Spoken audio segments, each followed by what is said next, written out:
I could not just leave this story hanging. This is part two of Jonah and the whale. And I was speaking about how everyone talks about what what in life is swallowing you up, right? But what happened before? What got us to that point of what's swallowing us? What in our life is swallowing us up? So the part that I left off was when they threw him over into the sea and how the storm stopped and there was a whale waiting for him. So what is God telling us to move in? Start a business, write a book, move from the location we're in, leave a job, leave a relationship. These are questions we have to ask ourselves, right? So as I go on and I was continuing to read, I was like, okay, I got to talk about this. So the whale was there to swallow him up. And Jonah says a prayer to the Lord. In my deep distress, I called to the Lord and he answered me. From deep in the realm of dead, I call for help and you listen to my cry. So even in our darkest moments, those dark times where we place ourselves there because we did not listen, he still hears our cries. He still sends help. Jonah was running from God, and yet he still sent help. What kind of father does that?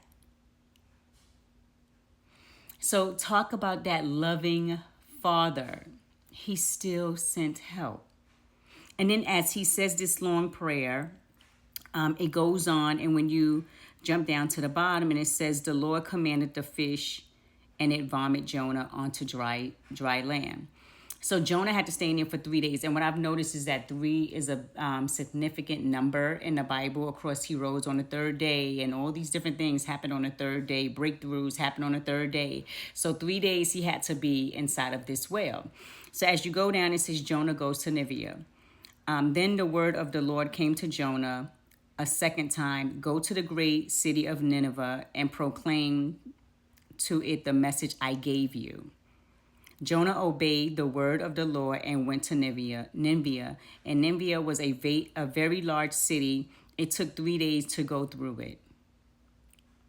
Jonah began by a day's journey into the city, proclaiming 40 more days and Nineveh will be overtaken. The Ninevites believed God. So God needed him to go there to spread the word, to preach the word, because there was a lot of wickedness going there. But Jonah didn't want to go there because it was his enemies. So talk about preparing a table in the presence of your enemies and how God will use you to bless your enemies and vice versa. So when I say this story can get so deep, where is God telling you to be or to go or what to do? Write that book. It may save a nation, a generation. Open up that business. Who is it going to benefit? What I've learned as I've gotten older and the closer I get to God is that anything I do is for the glory of God, and that he needs to get the glory out of anything that I do.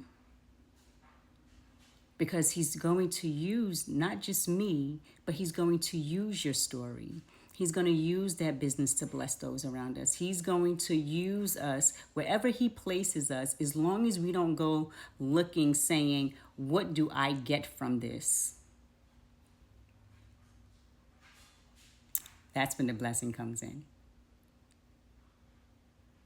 He will send you to a place you don't want to be, but you will be there to bless a nation or change a generation.